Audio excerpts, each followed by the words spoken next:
चलो जो હવે આપણે ઘર સ્થાપન સુધી કલર અને ઘર સ્થાપન સુધીનો અભ્યાસ કરીશું. હવે આપણે આગળ લઈ ગયા હતા માદા પ્રાણકોષનું નિર્માણ. માદા પ્રાણકોષ એટલે અંકોષ. અંકોષના નિર્માણની ક્રિયા અંકોષ જનન. એટલું ડિટેલમાં તો નહીં પણ ટૂંકમાં એકદમ ઝડપથી આપણે લઈશું. આ પ્રક્રિયા સમજવામાં ઘણી અનુકૂળતા રહેશે. આપણે જોઈ ગયા હતા કે અનપિંડ માદા છોકરી એના માતાના કુખમાં ગર્ભાશયમાં હોય અને અનપિંડ બને ત્યારે જ અનપિંડમાં અંડમાતૃકોષ અસ્તિત્વમાં આવી જાય, જે દ્વિતીય હોય 2A 23 આ જે અસ્તિત્વમાં આવ્યા કે તરત જ આની અંદર ટૂંક સમયમાં ગર્ભાવસ્થામાં જ અણસૂત્રી વિભાજનની પ્રક્રિયાઓ શરૂ થાય. એ અણસૂત્રી વિભાજનની પ્રક્રિયાનો પ્રથમ વિભાજનનો તબક્કો થાય. પ્રથમ વિભાજનના તબક્કામાં શું થાય તો માત્ર પૂર્વાવસ્થા 1 થાય. આ બધા પૂર્વાવસ્થા 1માં ફેરવાયા તો આને કહેવાય પ્રાથમિક પૂર્વ અંકોષ. આ બધા પ્રાથમિક પૂર્વ અંકોષ બન્યા કે તરત આ દરેકની ફરતે એનો પોતાનો એક ગ્રંથીય સ્તર અસ્તિત્વમાં આવે. એ ગ્રંથીય સ્તર અસ્તિત્વમાં આવ્યો અહીંયા તો હવે એ પ્રાથમિક પૂર્વ અંકોષ જ છે, પરંતુ ગ્રંથીય સ્તર હોવાથી આને પ્રથમ પુટિકા પ્રાથમિક પુટિકા કહેવામાં આવે. આ પુટિકાનું સ્વરૂપ ધારણ થઈ ગયું. હવે બાળકનો જન્મ થાય તો આ જ અવસ્થામાં જન્મ થાય. આ અવસ્થામાં જન્મ થઈ ગયા બાદ શું થાય? બાલ્યાવસ્થા પૂરી થાય, પુખ્તાવસ્થા યૌવન આરંભ આવે. ત્યાં સુધીમાં આ લાખોની સંખ્યામાં રહેલા આ પુટિકાઓમાંથી મોટા ભાગની પુટિકાઓનું વિઘટન થઈ જાય. માત્ર 60,000 થી 80,000 પુટિકાઓ રહી જાય. આ જે છે હવે એક બાદ એક આ જેટલી પણ રહી ગઈ 60,000 થી 80,000 દર 28 દિવસે એક-એકમાં વિકાસ થાય. આ જે છે મહિલાનો વિકાસ શરૂ થાય તો ત્યારે અહીંયાથી આની ફરતે બીજું આવરણ રચાય. તો આ અવસ્થાને કહેવાય દ્વિતીય પુટિકા. કોષ તો પ્રાથમિક પૂર્વ અંડકોષ છે, જેમાં પ્રથમ વિભાજનની પૂર્વાવસ્થા થઈ છે, બાકીનું બધું વિભાજન સ્થગિત છે.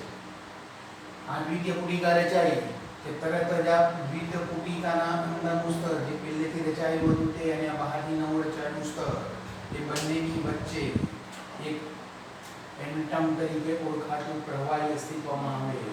આને કહેવાય તૃતીય પુટિકા. આ તૃતીય પુટિકા બની અને ત્યાં સુધીમાં હવે શું થશે? આ તૃતીય પુટિકા બની કે તરત જ આ જે પ્રાથમિક પૂર્વ અંકોષ હતો એ પ્રાથમિક પૂર્વ અંકોષ નું વિભાજન પ્રથમ વિભાજન પૂર્ણ થાય. જો અહીંયાથી આપણે દર્શાવીએ તો આ પ્રાથમિક પૂર્વ અંકોષ એ પ્રાથમિક પૂર્વ અંકોષનું પ્રથમ વિભાજન પૂર્ણ થયું એટલે પૂર્વાવસ્થા 1 થઈ હતી. તો ત્યાં શું થયું? ભાજનાવસ્થા 1, ભાજનોત્તરાવસ્થા 1, અંત્યાવસ્થા 1 અને કોષ રસ વિભાજન. તો બે કોષ બને, એક અને બીજો. આ બંનેનું કોષ કેન્દ્ર એકીય સમાન જ હોય, પરંતુ બધો કોષ રસનો જથ્થો આ એકને ફરતે જ આવેલો હોય, બીજામાં કોષ રસનો જથ્થો ન હોય. કેમ? તો આપણે શીખી ગયા હતા કે કોષ રસ જટિલ દ્રવ્ય પોષક દ્રવ્ય સભર હોય છે, જે એક કોષ ફરતે મર્યાદિત થઈ જાય છે. તો આને પ્રથમ ધ્રુવકાય કહેવાય, આને દ્વિતીય પૂર્વ અંકોષ કહેવાય. બોલો, આની ફરતે પેલું જે પ્રાથમિક પૂર્વ અંકોષનું બનેલું સ્તર હતું, દ્વિતીય પૂર્વ અંકોષનું સ્તર હતું, આ બંનેની વચ્ચે પ્રવાહી હતું એન્ટમ તૃતીય પુટિકા અસ્તિત્વમાં આવે. આની ફરતે એક આવરણ અસ્તિત્વમાં આવે, આને કહેવાય ઝોના પેલ્યુસિલા. પ્રાથમિક પુટિકા જે અહીંયાથી વિકાસ શરૂ થયો, દ્વિતીય પુટિકાને અહીંયા સુધીનો વિકાસ થયો, ત્યાં સુધીનો સમય 14 દિવસનો સમય મળે છે. હવે શું થાય છે? તો આ જે અંદર આવો વિકાસ થયો જેના પેલ્યુસિલા, આને આપણે શું કહીશું? આને કહીશું પરિપક્વ પુટિકા. આ પરિપક્વ પુટિકા તૂટી પડે છે.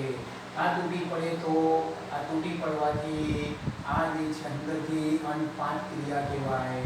જે મુક્ત થયો તે કયો કોષ મુક્ત થયો? દ્વિતીય પૂર્વ કોષ, જેની અંદર પ્રથમ વિભાજનથી અસ્તિત્વમાં આવેલું દ્વિતીય પૂર્વ અંકોષનું સ્વરૂપ તો છે, પરંતુ સાથે સાથે આ પ્રથમ ધ્રુવકાય છે. પ્રથમ ધ્રુવકાય આગળ બીજી વારના વિભાજનમાં ભાગ લે કે ન પણ લે કે વિઘટન પામે કઈ જ ખબર નથી. આપણે જવા દઈએ. આ મુક્ત થયો છે, ધ્યાન રાખવું જોઈએ. આ મુક્ત થયો, બોલો અહીંયાથી આપણે સમજીએ ક્યાં મુક્ત થયું? તો જો આ જે છે તે ગર્ભાશય છે, અહીંયાથી ગર્ભાશય છે, આ ગર્ભાશયની દિવાલ છે, આ ગ્રીવા છે, આ ગ્રીવાનું પોળાણ છે, ગ્રીવા નલિકા છે, અને ત્યારબાદ આ યોની માર્ગ છે. આ ક્યાંથી મુક્ત થયું તો ધ્યાન આવવું જોઈએ.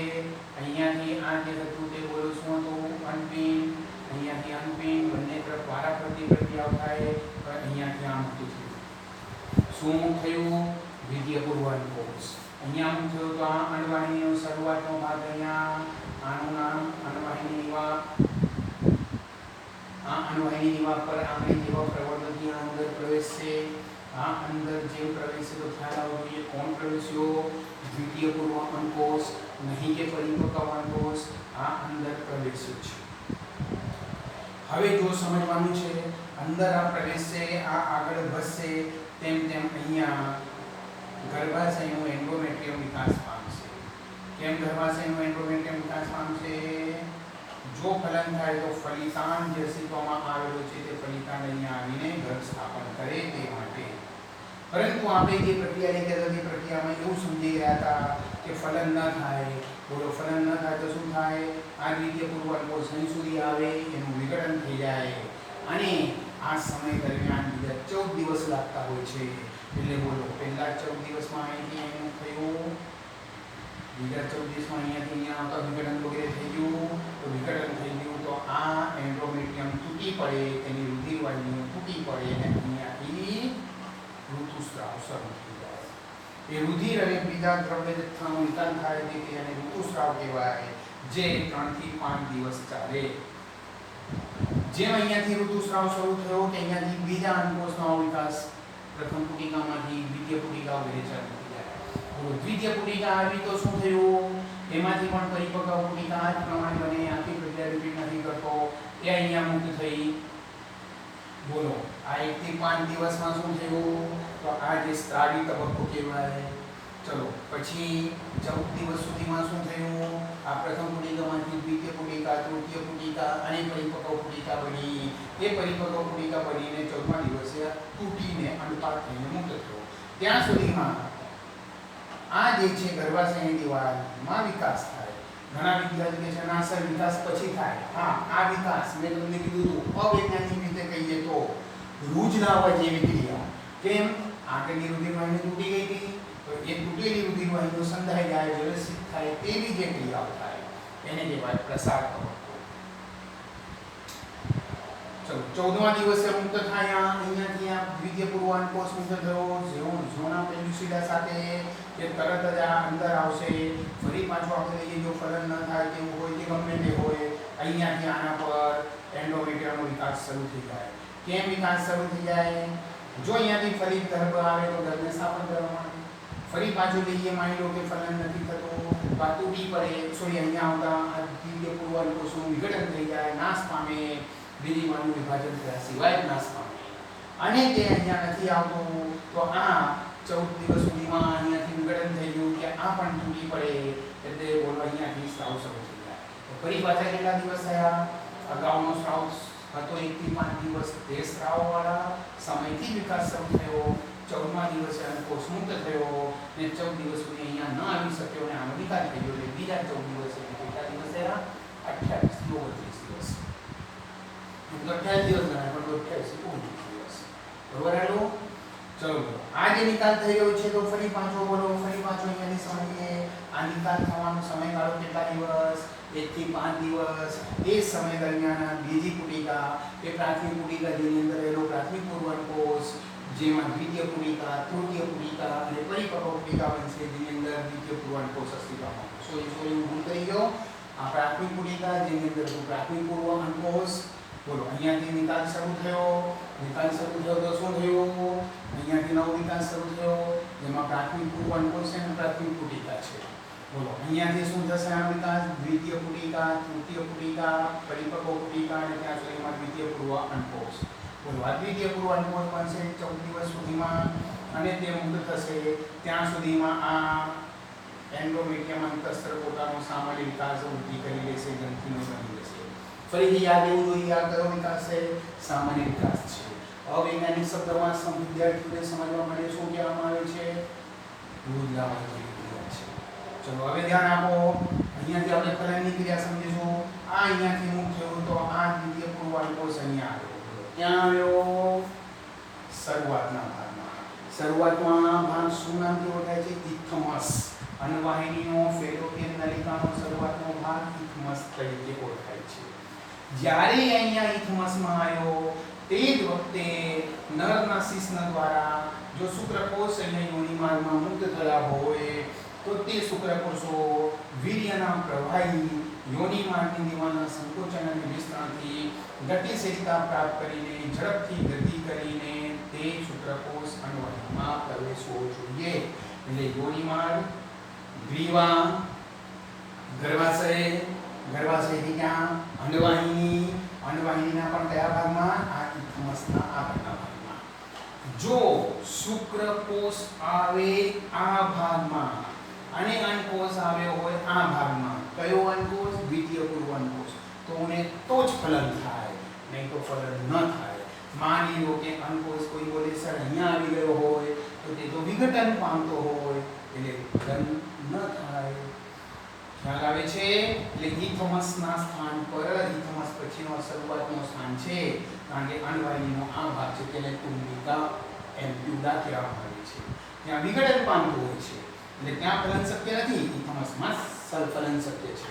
તો બોલો અહીંથી મુક્ત થયેલો દ્વિતીય પૂર્વ અંકોષ જો ઇથમસમાં આવે એ જ વખતે જો ફલન અહીંયાથી વહનની ક્રિયા થઈને શુક્રકોષ ત્યાં આવે તો જ ફલન થાય, નહીં તો ફલન ન થાય. આટલી વસ્તુ આપણને સ્પષ્ટ ખ્યાલ હોવી જોઈએ. ખૂબ ઝડપથી લેજો કારણ કે આ સમજવા માટે અંડકોષનો વિકાસક્રમ સમજવો આવશ્યક છે. હવે ઘણા વિદ્યાર્થીઓ ઉતાવળ કરે છે પણ સર આ ફલન થયું, શુક્રકોષ અહીંયા ફલન કરે છે પરંતુ અંડકોષમાં તો હજી બીજીવાનું વિભાજન બાકી છે. તો બાકી છે આપણે સમજીએ છીએ, એકવાર ફલન થવા દો પછી આપણે સમજીએ છીએ કે હવે એ બીજીવાનું કોષ વિભાજન કઈ રીતે થાય છે. તો જો આ સમજવા માટે તમે તમારા પુસ્તકનું પેજ નંબર 51 કાઢો. જો ત્યાં ટોપિક નંબર 3.5 ફલન અને ગર્ભસ્થાપન.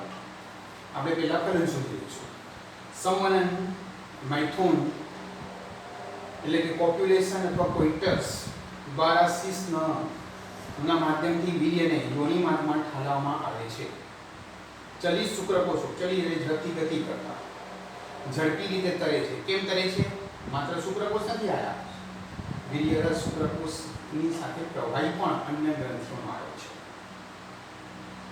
તરે છે. ગ્રીવા દ્વારા ગર્ભાશયમાં કરે છે. યોનિમાર્ગમાં તો મુક્ત થયો ત્યાંથી ગ્રીવામાં આવે છે, ગ્રીવાથી ગર્ભાશયમાં આવે છે અને અંતે અન્નવાહિનીના ઇથમસ અને તુંબકીય જોડાણ સ્થાને તુંબિકા ઇથમસ જોડાણે પહોંચે છે. અહીંયાથી વન પામીને એમ્પ્યુલા એને કહેવાય તુંબિકા. શરૂઆતનો ભાગ અન્નવાહિનીનો ઇથમસ અને તુંબિકા બંનેના જોડાણ. અન્નપિંડ દ્વારા મુક્ત થતો અંડકોષ પણ ઇથમસ તુંબકીય જોડાણ સ્થાને આવેલો હોય તો ફલન થાય છે. ફલન ફક્ત ત્યારે જ થાય જ્યારે અંડકોષ અને શુક્રકોષ એક સાથે તુંબકીય ઇથમસ જોડાણ સ્થાને આવે. અહીંયાથી મુક્ત થતો અંડકોષ પણ અહીંયા આવેલો હોય અને તે શુક્રકોષ પણ તો જ ફલન થાય. જો અહીંયાથી મુક્ત થયેલો અંડકોષ અહીંયા અંદર નથી પ્રવેશ્યો, બહાર છે ને શુક્રકોષ આવી ગયા તો પણ ફલન ન થાય કારણ કે શુક્રકોષ અહીંયાથી બહાર આવે તો વિઘટન પામે. અને જો માની લો કે અંડકોષ અહીં સુધી આવી ગયો અને પછી શુક્રકોષ આવે તો પણ ફલન ન થાય કારણ કે અંડકોષ તો વિઘટન થતું હોય છે, વિભાજન નહીં, વિઘટન, નાશ પામે. આ કારણે બધી સંવનન ક્રિયાઓ ફલન અને ગર્ભધારણમાં પરિણમતી નથી. નથી. આ છેલ્લા ટોપિકને હાઇલાઇટ કરો, બાજુમાં ક્વેશ્ચન માર્ક મૂકો અને લખો 2 માર્કનું કારણ. 2 માર્કનું કારણ પૂછાય છે કેમ મનુષ્યમાં બધી સંવનનની ક્રિયા ફલનમાં પરિણમતી નથી. પહેલેથી શરૂ કરીને આ ટોપિક શરૂ થાય ત્યાંથી અહીંયા સુધી આખું લખી નાખો. શુક્રકોષના અંડકોષ સાથેના જોડાણની પ્રક્રિયાને ફલન કહે છે. ફલન કોને કહેવાય? શુક્રકોષ અંડકોષ સાથે જોડાય છે.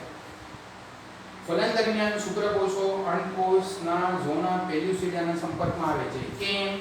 અહીંયાથી લઈ ગયા તો બોલો શું થયું છે? દ્વિતીય પૂર્વ અંડકોષ, એની ફરતે કોનું આવરણ છે? ઝોના પેલ્યુસિડા. ક્યારે બન્યું હતું? પરિપક્વ ગુટિકા વખતે. તો એ શુક્રકોષ આવ્યો તો બોલો શુક્રકોષો આના સંપર્કમાં આવશે. બોલો કોના સંપર્કમાં આવ્યા? દ્વિતીય પૂર્વ અંડકોષના ડાયરેક્ટ સંપર્કમાં નથી આવ્યા, ઝોના પેલ્યુસિડાના સંપર્કમાં આવ્યા છે અને પટલમાં ફેરફારો પ્રેરે છે અને અન્ય શુક્રકોષનો પ્રવેશ અટકાવે છે. એવો ફેરફાર થાય છે કે એક શુક્રકોષ આ ઝોના પેલ્યુસિડાના સંપર્કમાં આવી ગયો તો હવે બીજો શુક્રકોષ એમાં પ્રવેશી શકે નહીં. આ ઝોના પેલ્યુસિડા અને તેનું અંતરનું પણ હવે શુક્રકોષ માટે અપ્રવેશશીલ બની જાય છે. એ કઈ પ્રક્રિયાઓથી અપ્રવેશશીલ બને છે તે હમણાં આપણે જાણવાની જરૂર નથી. આપણને એટલો જ ખ્યાલ હોવો જોઈએ કે કેવું બની જાય છે? અપ્રવેશશીલ બની જાય છે.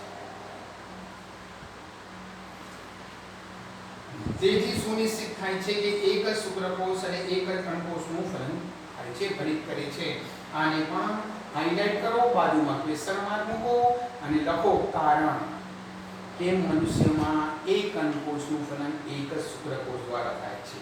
તો બીજો પેરેગ્રાફ શરૂ થાય ત્યાંથી અહીં સુધી જવાબ લખી દો. શુક્રાગરનો સ્ત્રાવ યાદ કરો. શુક્રકોષની રચનામાં લઈ ગયા હતા. તેના શીર્ષના અગ્રભાગે ટોપી જેવો ભાગ, તેમાં શુક્રાગ્ર, જેમાં વિવિધ પ્રકારના ઉત્સેચકો આવેલા હોય છે. જેમાંથી એક ઉત્સેચકનું નામ તમને કીધું હતું, તમારા પુસ્તકમાં નથી, હાયલ્યુરોનિડેસ. કયું ઉત્સેચક? હાયલ્યુરોનિડેસ. એના દ્વારા એ જે બધા ઉત્સેચકો દ્વારા આની અંદર પાચન થાય છે અને છિદ્ર જેવું રચાય છે. છિદ્ર રચાય છે કે તરત જ શુક્રકોષની પૂંછડી છૂટી પડે છે અને શુક્રકોષનો શીર્ષનો ભાગ, શુક્રકોષનું સ્વરૂપ સ્પષ્ટ હોવું જોઈએ. શીર્ષના ભાગમાં લંબાયેલું એક કોષ કેન્દ્ર, આ જે હતું તે તેનો શીર્ષનો શુક્રાગ્રનો ભાગ અને અહીંયા મધ્ય ભાગ હતું જેની અંદર શું હાજર હતું? મોટા ભાગમાં મોટા કણમાં કણાસૂત્ર અને પાછળથી હતું આ પૂંછડી. આ જે છે એક જ કોષરસ પટલથી આવરી હતું.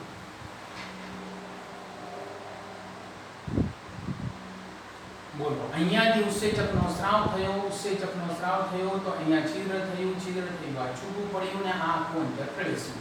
બોલો અંદર પ્રવેશ્યું તો અંદર શું પ્રવેશ્યું? શીર્ષમાં રહેલું એક કોષ કેન્દ્ર અને થોડા કણાસૂત્ર વગેરે વાળો ભાગ. મહત્વ હવે આનું છે. કોનું? એકકીય કોષ કેન્દ્ર. તો અંદર પ્રવેશેલું આ જે શુક્રકોષનું કોષ કેન્દ્ર છે એટલે કે શીર્ષનો ભાગ છે તેમાંનું એકકીય કોષ કેન્દ્ર છે તે અંદર જઈને નિષ્ક્રિય બને છે. કેવો બને છે? નિષ્ક્રિય. તમારા પુસ્તકમાં નથી આપ્યું. પેલા વિદ્યાર્થીઓ જે પૂછે છે ને કે સર હજી તો બીજું વિભાજન બાકી હતું શું થયું તેમના માટે. બોલો તે કેવું બને છે? નિષ્ક્રિય બને છે. આ નિષ્ક્રિય બન્યું તે હું અહીંયા અંદર છે ને આ નિષ્ક્રિય બનવાથી એવી કઈ અસર થાય છે કે જેથી આ દ્વિતીય પૂર્વ અંડકોષ ફરી પાછું એનું આગળનું વિભાજન શરૂ કરે છે. કોષરસ એટલે અળસૂત્રી ભાજનનું બીજી વાનનું વિભાજન થતા હવે તો એકકીય કોષ કેન્દ્ર હતું એટલે બીજી વાનનું વિભાજન થશે એટલે બંને એકકીય જ બનવાના છે. ફરી પાછું અસમાન થાય છે. અસમાન થાય છે તો જુઓ અહીંયાથી આ જે રચાયું છે એ દ્વિતીય ધ્રુવકાય અને આ પરિપક્વ કોષનું કોષ કેન્દ્ર, આ દ્વિતીય ધ્રુવકાયનું વિઘટન થઈ જાય છે. ઘણા વિદ્યાર્થીઓ બોલે છે સર જો માની લો કે પ્રથમ ધ્રુવકાય પહેલેથી હોત તો પણ એનું વિઘટન થઈ જાય અથવા જો એનું પણ વિભાજન થઈ ગયું તો ત્રણ દ્વિતીય ધ્રુવકાય બન્યા હોત અને ત્રણેય દ્વિતીય ધ્રુવકાયનું વિઘટન થઈ ગયું. બોલો શું થયું અહીંયા? આ થયું વિભાજન, પરિપક્વ અંડકોષ એક જ બની ગયો એટલે અંડકોષ જનનમાં શું થાય? એક જનન માતૃકોષમાંથી એક જ અંડકોષ બને. શુક્રકોષ જનનમાં એકમાંથી 4. બોલો હવે શું થાય છે? તો આ જે છે આ બંનેનું જોડાણ થાય છે. કોનું? પેલો શુક્રકોષનું એકકીય કોષ કેન્દ્ર અને આ પરિપક્વ અંડકોષનું એકકીય કોષ કેન્દ્ર બંનેનું જોડાણ થાય છે. જોડાણ થતા 2n બને છે. 2n એટલે n + n 2n એટલે દ્વિકીય એટલે 23 રંગસૂત્ર શુક્રકોષના, 23 રંગસૂત્ર અંડકોષના એટલે કુલ 23 જોડ રચાય છે. તો ખ્યાલ આવે છે આટલો? તો આને આપણે જોઈએ. શુક્રકોષના અંડકોષ સાથેના જોડાણની પ્રક્રિયાને ફલન કહે છે. ફલન દરમિયાન શુક્રકોષો અંડકોષના ઝોના પેલ્યુસિડાના સંપર્કમાં આવે છે. બાજુની આકૃતિમાં દર્શાવેલ છે. એક જ અંડકોષ જુઓ જે ડાબી તરફનો એક જ શુક્રકોષ જે આપેલો છે તે છેક અંદર સુધી એના સંપર્કમાં આવી જાય. બોલો, સંપર્કમાં આવે તો કેટલાક ફેરફારો થાય છે. આકૃતિમાં તે ફેરફારનું નામ લખેલું છે. શું? કોરોના રેડિયેટાના કોષો. બોલો, એ જે સ્વરૂપ બન્યું છે અંદર ઘટ્ટ સ્વરૂપ ઝોના પેલ્યુસિડાના કોષો તેનું નામ કોરોના રેડિયેટા. જે ઘટ્ટ બની ગયા એટલે બીજા શુક્રકોષની અંદર પ્રવેશવા દેતા નથી. તે સુનિશ્ચિત થાય છે કે ફક્ત એક જ શુક્રકોષ એક જ અંડકોષને ફલિત કરે છે. શુક્રાગ્રહનો સ્રાવ શુક્રકોષને અંડકોષના કોષરસમાં ઝોના પેલ્યુસિડા અને કોષરસ પટલ મારફતે પ્રવેશ કરવામાં મદદ કરે છે. જે દ્વિતીય પૂર્વ અંડકોષના અર્ધીકરણની પૂર્ણતાને પ્રેરે છે. બીજી વારનું વિભાજન જે હમણાં સમજાવ્યું તે પૂરું થાય છે. શુક્રકોષનું કોષકેન્દ્ર અંદર હતું તે નિષ્ક્રિય પડી ગયું. દ્વિતીય પૂર્વ અંડકોષનું કોષકેન્દ્ર હતું તેનું બીજી વારનું વિભાજન થયું. દ્વિતીય અર્ધીકરણ પણ અસમાન હોય છે. પરિણામે દ્વિતીય ધ્રુવકાય અને એકકીય અંડકોષનું નિર્માણ થાય છે. સમજી જવાનું. દ્વિતીય ધ્રુવકાયનું પણ શું થાય? વિઘટન. પ્રથમ ધ્રુવકાયનું પણ વિઘટન, આનું પણ વિઘટન. તો રહી ગયો કોણ? એકકીય અંડકોષ. તો આનો શું થયો? ફલન થાય તો જ પરિપક્વ અંડકોષ બને. ફલન ન થાય તો પરિપક્વ અંડકોષ ન બને. અહીંયાથી આવતો પેલો દ્વિતીય પૂર્વ અંડકોષ અહીંયા ક્યાં આવતો હતો? એ આખો દ્વિતીય પૂર્વ અંડકોષ વિઘટન પામે. તરત જ શુક્રકોષનું એકકીય કોષ કેન્દ્ર અંડકોષના એકકીય કોષ કેન્દ્ર સાથે જોડાઈને ફલિતાંડની રચના બનાવે છે. ફલિતાંડ માં કેટલાનું સૂત્ર હશે? 2n. n કોના? શુક્રકોષના. n કોના? અંડકોષના. n એટલે કેટલા? 23. n એટલે કેટલા બીજા? 23. બંનેના થઈને ફરી પાછા કેટલા બની જાય? 23 જોડ. એટલે દરેકમાં 2 2 એટલે કેટલા? 46.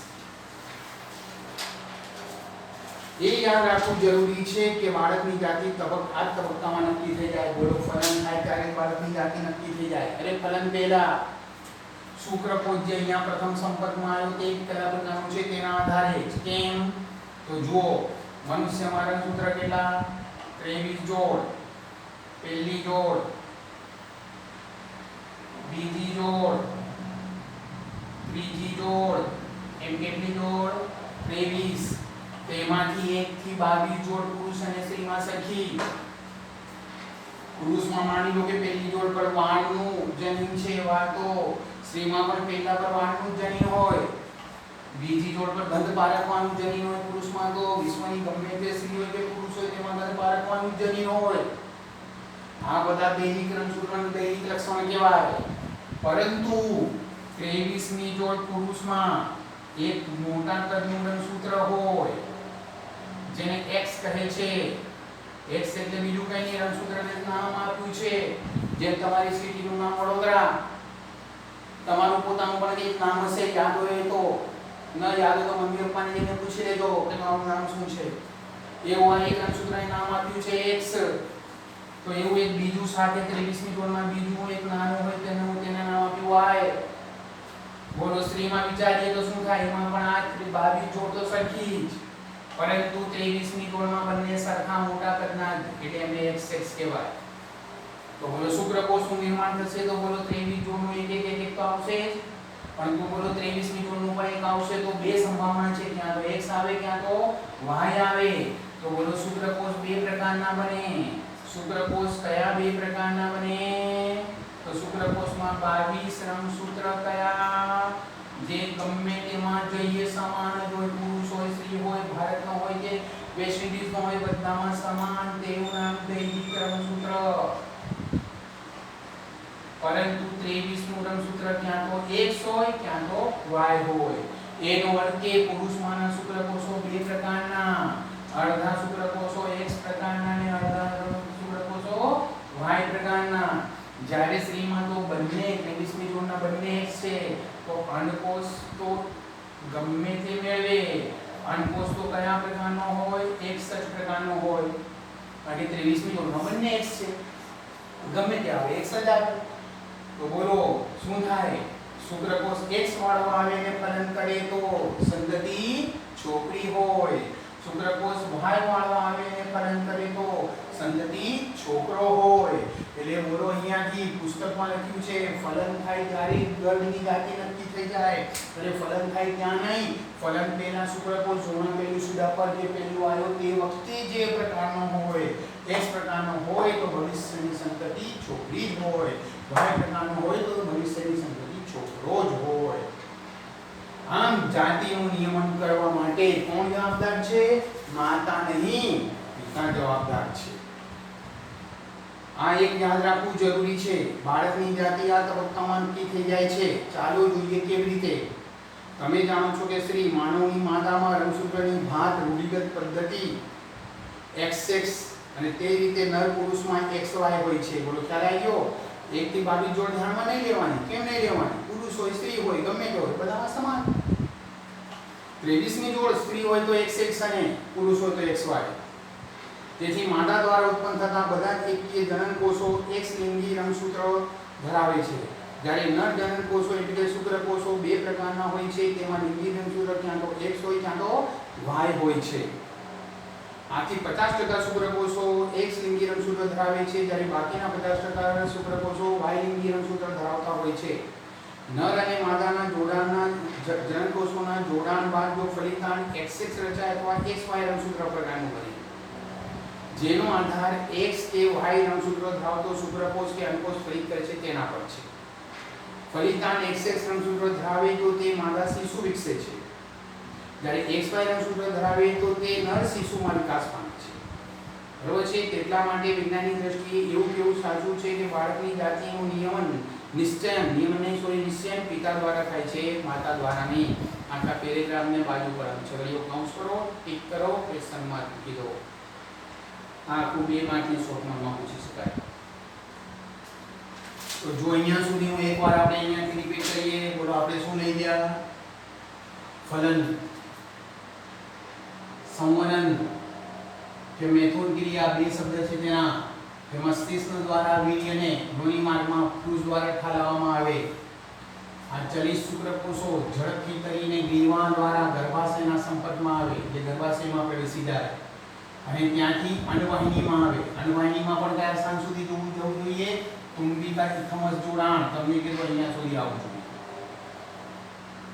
તુંબિકા એટલે એમ્પ્યુલા, આગળ વર્ણનમાં એમ્પ્યુલા આપ્યું છે, અહીંયા તુંબિકા કરી દીધું છે જ્યાં ફલન થાય છે. તો બોલો અહીંયાથી આ પણ પ્રશ્ન પૂછી શકાય. આ તો બહુ ફેવરિટ MCQ થયો. મનુષ્યમાં ફલનનું સ્થાન કયું? ગર્ભાશય નહીં, અંડવાહિની. અંડવાહિનીમાં પણ ક્યાં? તુંબિકા ઇથમસ જોડાણ, એમ્પ્યુલા ઇથમસ જોડાણ. ફલન ત્યારે થાય છે જ્યારે અંડકોષો શુક્રકોષો એક સાથે તુંબિકા ઇથમસ જોડાણ સામે આવે.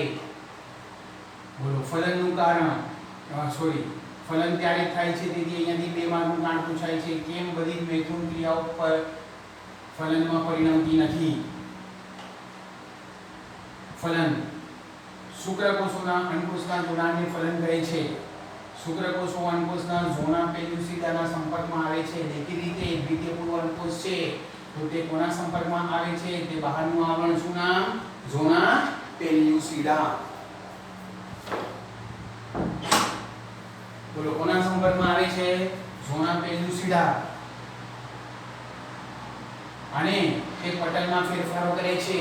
બોલો એ પટલ ઝોના પેલ્યુસિડાનું અંદર ઉપર બીજા શુક્રકોષમાં પ્રવેશ માટે અટકી જાય, અપ્રવેશી બની જાય. બોલો તેનું નામ શું? પેલી આકૃતિમાં મેં ટીક કરાયું, મળ્યું. ઘણા ને પણ ખબર નહીં હોય કઈ આકૃતિ વર્ણન થાય છે. બરોબર બાજુમાંની આકૃતિ જુઓ, ત્યાં આકૃતિ નંબર 3.10 તેમાં લખેલું છે કોરોના રેડિયેટા. શું નામ? કોરોના. આ તો યાદ રહેવું જોઈએ. પછી કોરોનામાંથી શું? રેડિયેટા, રેસ નીકળે છે. શુક્રાગ્રનો સ્રાવ અંડકોષના કોષરસમાં ઝોના પેલ્યુસિડા તથા કોષરસ પટલ માર્ગે થાય છે. બોલો એ શુક્રાગ્રનો સ્રાવ થાય જે શુક્રકોષ દ્વારા અંડકોષનું ફલન કરે ત્યારે શુક્રાગ્રહમાં જે સ્રાવ થાય તેના ઉત્સેચકો, ઉત્સેચક કીધા હતા ઘણા બધામાંથી એક અગત્યનું હાયલુરોનિડેઝ જે ઝોના પેલ્યુસિડામાં આવે ત્યાંથી કોષરસ પટલમાં આવે, દ્વિતીય પૂર્વ અંડકોષનું દ્વિતીય વિભાજન પૂર્ણ થાય અને પછી ઓલો તમને કીધું અંદર પ્રવેશેલો શુક્રકોષનો શીર્ષનો કોષ કેન્દ્રવાળો ભાગ કેવો બને નિષ્ક્રિય અને બીજી વારનું વિભાજન પૂરું થાય અને એકકીય અંડકોષો બને છે અને દ્વિતીય ધ્રુવકાય બને છે. એ દ્વિતીય ધ્રુવકાય અને અંડકોષ બંને એકકીય હોય છે. ધ્રુવકાય ખ્યાલ આવવો જોઈએ, ધ્રુવકાયનું શું થશે વિઘટન થઈ જશે. શુક્રકોષનું એકકીય કોષ કેન્દ્ર અને અંડકોષનું એકકીય કોષ કેન્દ્ર જોડાણ કરીને દ્વિકીય ત્રૈવિધ જોડ 46 વાળો ફલિતાંડ રચે છે. બોલો અહીંયાથી આ કારણ મેં તમને કીધું 2 માર્કનું મનુષ્યમાં જાતિ નિયમન નિશ્ચયન શબ્દ આવ્યા નિશ્ચયન નર દ્વારા થાય છે કારણ કે નરમાં 2 પ્રકારના શુક્રકોષો એક રંગસૂત્રવાળો અને બાહ્ય રંગસૂત્રવાળો. જો શુક્રકોષ X વાળો ફલન કરે તો સંતતિ માતા એટલે છોકરી હોય. જો શુક્રકોષો Y વાળો ફલન કરે તો સંતતિ નર એટલે છોકરો હોય. બાળકની જાતિનું નિશ્ચયન પિતા દ્વારા થાય છે માતા દ્વારા નહીં. 2 માર્કનું કારણ. તો બોલો અહીંયાથી કોઈ પણ ફલનને અંતે બાળક છોકરી હશે કે છોકરો તેનું પ્રમાણ કેટલું હોય છે 50%. બોલો એક દંપતીમાં પહેલું બાળક છોકરી છે તો બીજું બાળક છોકરી હશે કે છોકરો તેની શક્યતા કેટલી 50%. કેમ પહેલું ફલન થયું ત્યારે જે શુક્રકોષો આવ્યા તેમાં 2 પ્રકારના અડધા હતા. 2-3 વર્ષ પછી બીજી વારનું ફલન થયું ત્યારે પણ બીજા અંડકોષનું ફલન કરવા માટે જે શુક્રકોષો આવ્યા તેમાંથી અડધા X પ્રકારના હતા અને અડધા Y પ્રકારના. બોલો કોઈ દંપતીને 4 છોકરીઓ છે તો 5મું બાળક છોકરો હશે કે છોકરી તેની શક્યતા કેટલી 50%. કેમ તે 5મા અંડકોષનું ફલન કરવા માટે જે શુક્રકોષ આવશે અડધા X અને અડધા Y, X ને પણ એટલો જ ચાન્સ છે Y ને પણ એટલો જ ચાન્સ છે. ફલિતાંડનું નિર્માણ સ્થાન ઇથમસથી અણવાહિનીના કુંભિકામાંથી થઈ ગર્ભાશય તરફ પામે છે. બોલો નિર્માણ સ્થાન ફલિતાંડ ક્યાં નિર્માણ પામ્યો ઇથમસ કુંભિકાના જોડાણ ત્યાંથી કુંભિકા એમ્બ્યુલા તરફ વધીને બોલો કયા તરફ પામે છે ગર્ભાશય તરફ. ત્યારે વિશિષ્ટ પ્રકારનું સંભાજન થાય છે જેને વિખંડન કહે છે. એ ફલિતાંડ જે દ્વિતીય રચાઈ ગયો તેનું હવે બોલો ફલિતાંડનું હવે વહન થાય છે. મેં અલગ દર્શાવ્યું અહીંયા અલગ કરીને બોલો શું થશે અહીંયાથી જે વહન થઈ રહ્યું છે અહીંયા ફલિતાંડ રચાયું તો ફલિતાંડ અહીંયા આગળ આમ વધતો જાય છે. તો વધતો જતો હશે ત્યાં સુધીમાં અહીંયા એન્ડોમેટ્રિયમ વિકાસ પામી રહ્યો છે જેથી જ્યારે આવે તો અહીંયા સ્થાપન થઈ શકે. તો આ જે ફલિતાંડ છે દ્વિતીય ફલિતાંડ હતું એનું કયું વિભાજન થશે સંભાજન. કયું વિભાજન સંભાજન.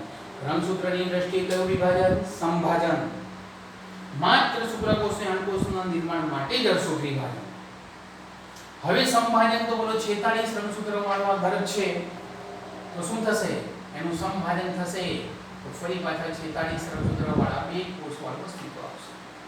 હવે આપણે 11મા ધોરણમાં શીખી ગયા હતા કે કોઈ પણ વિભાજન થાય તો પૂર્વાવસ્થા, ભાજનાવસ્થા, ભાજનોત્તરાવસ્થા, અંત્યાવસ્થા. તો એ કોષ રસ વિભાજન. પછી આવે છે આંતરાવસ્થા જેમાં જીવન તબક્કામાં કોષનું કદ વધે. જો અહીંયાથી દર્શાવવા તો જીવન તબક્કામાં આ બંને કોષનું કદ વધીને મુખ્ય કોષ જેટલું થઈ જાય. પછી S તબક્કો તો રંગસૂત્ર બેવડાય જેથી બીજી વાર સમાન વિચલિત થાય. અને પછી G2 તબક્કો ને પછી પૂર્વાવસ્થા, ભાજનાવસ્થા એવું ચાલે. અહીંયા એવું નહીં થતું. અહીંયા પૂર્વાવસ્થા થાય, ભાજનાવસ્થા થાય, ભાજનોત્તરાવસ્થા થાય, અંત્યાવસ્થા થાય, કોષ રસ વિભાજન થાય.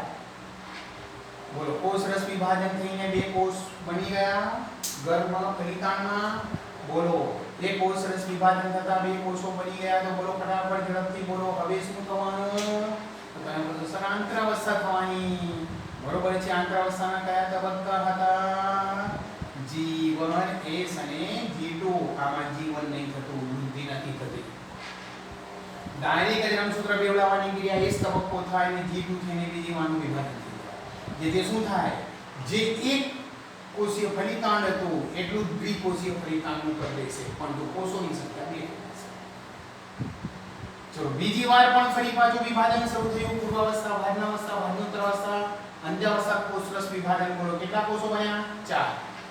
ગોઠવણી છે અલગ હોય છે, અહીંયા તમને સમજવા પડે. બોલો મુખ્ય ફલિતાંડ કરતા દરેક કોષનું કદ 1/4 થઈ ગયું. બોલો સામાન્ય વિભાજન હોત તો આ કોષરસ વિભાજન પછી બોલો આંતરાવસ્થામાં શું આવ્યું? G1, S અને G2. આમાં G1 નહીં થતું, ડાયરેક્ટ S અને G2 થાય. તો ચારે ચારે કોષો મુખ્ય ફલિતાંડના કોષ કરતા અડધા કરતા. ફરી પાછું વિભાજન થાય તો 4 માંથી કેટલા કોષો બને? 8.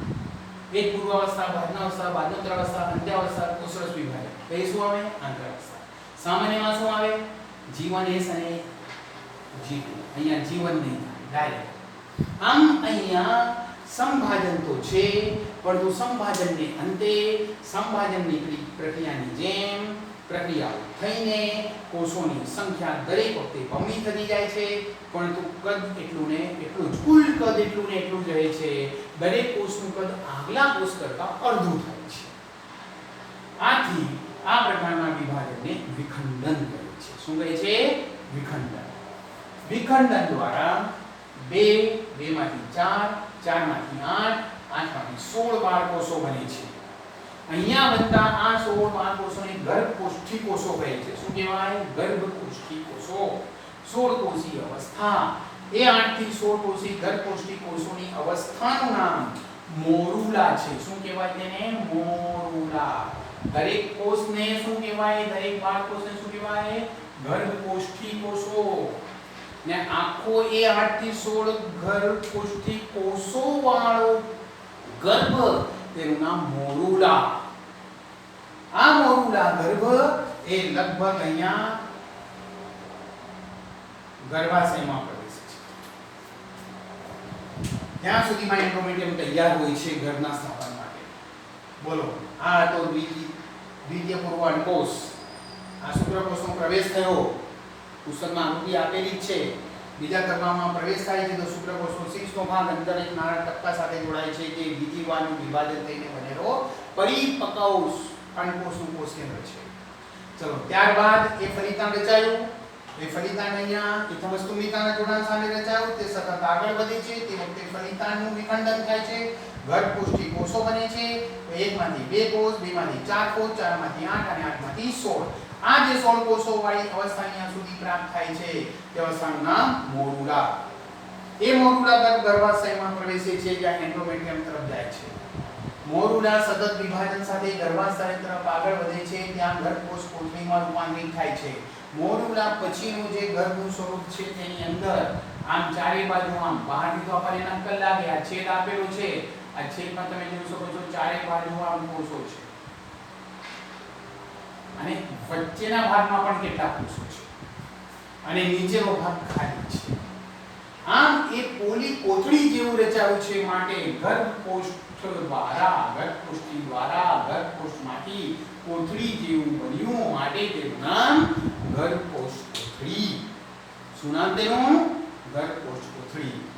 તો બોલો એ ગર્ભકોષ કોથળીમાં આ ચારે બાજુ આપણને નક્કર લાગે. ટામેટામાં હોય છે ને, ટામેટાને કાપીએ તો આપણે બહારથી તો આમ નક્કર લાગે, પણ અંદરથી કાપીને જોઈએ તો શું હોય? ચારે બાજુ ફળ હોય. એનું જે કંઈ દ્રવ્ય છે તે એક સાઈડે વળગેલું હોય, બસ એવું જ. અરે થોડું કોડાળ હોય ને, બસ એ જ. એ જે ગર્ભકોષ્ઠી કોથળીના બહારના કોષોને પોષક કોષો કહેવાય. આ બહારના કોષો છે ને, આ બહારની તરફના કોષો, આટલા કોષોનું નામ પોષક કોષો. ને અંદરની તરફ એક સાઈડે વળગેલા કોષોનું નામ અંતકોષ સમૂહ. પોષક કોષો ગર્ભાશયના અંતસ્તર સાથે જોડાય છે અને અંતકોષ સમૂહ તરીકે વિભેદિત થાય છે. બોલો અહીંયાથી જે ગર્ભ બન્યો તો હવે હું અહીંયા આકૃતિમાં ગર્ભાશય અને એનું એન્ડોમેટ્રિયમ મોટા કર્યું દોરું.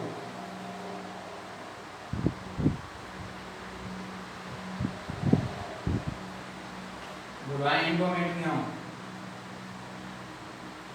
બોલો અહીંયા કોણ આવ્યો? ગર્ભકોષ કોથળી. આ ગર્ભકોષ કોથળીના બહારના કોષો. શું નામ? પોષક સ્તર કોષો, પોષક કોષો. ને અંદરની તરફના કોષો અહીંયા અંતકોષ સમૂહ. આ અંતકોષ સમૂહ આગળ વિકાસ પામશે. આ તો માત્ર આધાર આપવા માટે. હવે અહીંયા એક વિશિષ્ટ ક્રિયા થાય છે. પુસ્તકમાં ખૂબ જ ડાયરેક્ટ આપ્યું છે. અહીંયા એ વિશેષ પ્રક્રિયા તમને સમજાવી દઉં. પુસ્તકમાં તેનો ઉલ્લેખ નથી કર્યો. આ જે પોષક સ્તરના કોષો છે કેટલાક ઉત્સેચકોનો સ્રાવ કરે છે, જેથી અહીંયા ઉત્સેચકોના સ્રાવને લીધે એન્ડોમેટ્રિયમની કેટલીક રુધિર વાહિનીઓ અને પેશીનું પાચન થાય છે. આમાંથી સપાટીનું સળંગ ગળીદાર હોય તો પાચન થાય તો શું થાય? ખાડો પડી જાય. ખાડો પડી જાય તો તેની અંદર ઓટોમેટિક આમ ગર ઉતરી જાય છે. આ ખાડામય ભાગમાં આખો ગર ઉતરી ગયો. આ પોષક સ્તરના કોષો, આ અંતકોષ. બોલો, અહીંયાથી આખું એન્ડોમેટ્રિયમ આમાં તો હવે આમાં શું થાય છે? આ જે છે ને એન્ડોમેટ્રિયમનો ભાગ આમ થોડો વિકસી જાય છે. કોઈ પણ સાને પાચન વગેરે થઈ જાય તો પછી રુધિરાવની ક્રિયા આવે, વિકાસ થાય તેવી. તો ઓટોમેટિક તમે જોઈ શકો છો આખો ગર્ભ શેમાં ખૂટી ગયો? એન્ડોમેટ્રિયમની અંદર. એન્ડોમેટ્રિયમની અંદર જે આખો ગર્ભ ખૂટી ગયો તે ક્રિયાનું નામ છે ગર્ભસ્થાપન. તો જો અહીંયા પોષક કોષો સાથે અંદરના કોષ સમૂહ, અંતકોષ સમૂહ. પોષક કોષો ગર્ભાશયના અંતઃસ્તર સાથે જોડાય છે. અંતકોષો સમૂહ તરીકે વિભેદિત થાય. અંતકોષ સમૂહ કીધું કારણ કે ઉત્સેચક વગેરેનો સ્રાવ કરે છે. ત્યારે ગર્ભસ્થાપન થાય. જોડાણ બાદ ગર્ભાશયના કોષો ઝડપથી વિભાજન પામી. કોના કોષો? ગર્ભાશયના કોષો ઝડપથી વિભાજન પામી ગર્ભકોષ કોથળી તરીકે વિકસે છે. આના પરિણામે ગર્ભકોષ કોથળી ગર્ભાશયના અંતઃસ્તરમાં સ્થાપિત થાય છે. બોલો, આનો શું? જોડાણ બાદ ગર્ભાશયના કોષો ઝડપથી વિભાજન પામે છે અને ક્યાં વિકસે છે? ગર્ભકોષ કોથળી તરીકે આવેલા ગર્ભતળીની દિશામાં વિકસે છે. આને પરિણામે ગર્ભકોષ કોથળી ગર્ભાશયના અંતઃસ્તરમાં સ્થાપિત થાય છે. આ ક્રિયાને ગર્ભસ્થાપન કહેવાય. તો જો પુસ્તકમાં પેજ નંબર 52 પર આકૃતિ આપેલી છે. આ આકૃતિના તબક્કા મેં અહીંયા દોર્યા છે, જે અહીંયા બહાર દોરીને જ આપેલા છે અને તેને આનુષંગિક અહીંયા અંદર પણ દર્શાવેલા છે. ABCD EFG નામ આપ્યા છે.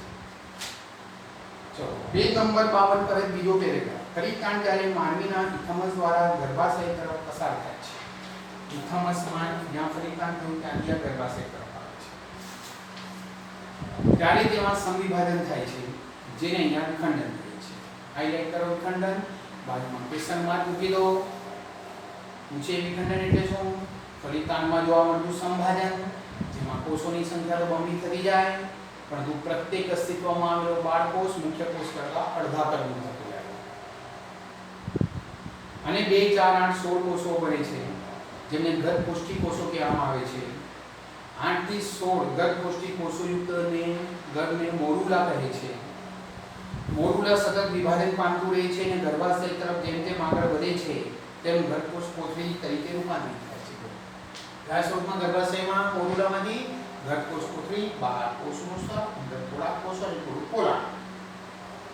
ગર્ભકોષ કોથળીમાં બહારના સ્તરમાં ગોઠવાયેલા ગર્ભકોષ્ઠી કોષો પોષક કોષો કહેવાય છે. બોલો, બહારના કોષો પોષક કોષો અને પોષક કોષો સાથે જોડાયેલા અંદરના સ્તરના કોષોને અંતકોષ સમૂહ કહે છે. અંદર થોડા કોષો છે તેનું નામ અંતકોષ સમૂહ. ત્યારબાદ પોષક સ્તરના ગર્ભાશયના અંતઃસ્તર સાથે જોડાય છે. બોલો, ગર્ભાશયના અંતઃસ્તર સાથે એટલે એન્ડોમેટ્રિયમ સાથે કોણ જોડાશે? પોષક સ્તર, બહારનું સ્તર. અને અંતકોષ સમૂહ ગર્ભ તરીકે વિભેદિત થાય છે અને અંતકોષો ગર્ભ સમૂહ ગર્ભ તરીકે વિભેદિત થાય. અંતકોષો અંદરના કોષો કોની સાથે? ગર્ભ તરીકે. બહારના પોષક સ્તરના કોષો ગર્ભાશયના એન્ડોમેટ્રિયમ સાથે થાય. અંતકોષો ગર્ભ તરીકે વિકાસ પામે. તો કોઈ એમ પ્રશ્ન આવે કે ગર્ભ શેમાંથી વિકસે છે? અંતકોષ સમૂહ. બહારનું પોષક સ્તર છે તે તો ગર્ભાશય સાથે જોડાયેલ છે. જોડાણ બાદ ગર્ભાશયના કોષો ઝડપી વિભાજન પામે છે. અહીંયા એવું બધું નથી આપ્યું કે પેલું થોડા ઉત્સેચકોથી એન્ડોમેટ્રિયમની થોડી રુધિરવાહિનીઓ કોઈનું પાચન થાય, થોડું છિદ્ર જેવું ખાડા જેવું રચાય, તેમાં ગર્ભ ગોઠવાઈ જાય, તેથી એન્ડોમેટ્રિયમનો આજુબાજુનો ભાગ વિકસે. એવું બધું નથી આપ્યું. ડાયરેક્ટ કીધું છે આપણે વિકાસ પામે છે અને ગર્ભકોષ કોથળીને ઘેરી લે છે. પરિણામ સ્વરૂપ ગર્ભકોષ કોથળી ગર્ભાશયના અંતઃસ્તર એન્ડોમેટ્રિયમમાં સ્થાપિત થઈ જાય છે. આ ક્રિયાને ગર્ભસ્થાપન કહે છે અને ત્યાર પછીની જે અવસ્થા છે તેને ગર્ભધારણ, ગર્ભાવસ્થા કહે છે. ગર્ભસ્થાપન પછી આવે તે ગર્ભધારણ, ગર્ભાવસ્થા. ઓકે, આના પછી નેક્સ્ટ